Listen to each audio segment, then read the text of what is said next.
अहम ख़बर है बबलू मावा से शेयर करें पिया। गुज़िरियल ॾींहुं ओबावड़ो भरिसां रोड हादसे में फौत थी वियल 8 घर भातियुनि जी जनाज़े निमाज़ अदा कई वई आहे।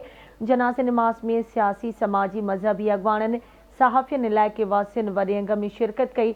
जनाज़े निमाज़ बाद फौतुनि जा मढ़ सवें आलियुनि अखियुनि सां संदन अबाणे क़ब्रिस्तान में मिटीअ मां हवाले कया विया आहिनि।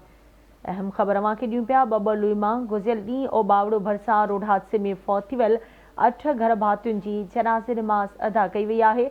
जनाज़े निमाज़ में सियासी समाजी मज़हबी अॻवाननि सहाफ़ियुनि ऐं इलाइक़े वासियुनि वॾे अंग में शिरकत कई आहे।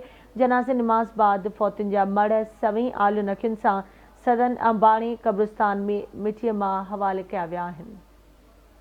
तफ़सील मालूम कंदासीं बबलू मावास जे रिपोर्टर इरफान मंगी खां। जी इरफान, छा तफ़सील आहिनि? जी, बबले जो सहाफ़ी हैदर मुस्तफ़ी सां गुज़िरियल ॾींहुं ओबावड़ो भरिसां रोड हादसो पेश आयो हुयो। हादसे दौरान बबलो वासी हिकु घर जा 8 माण्हू फौत थी विया।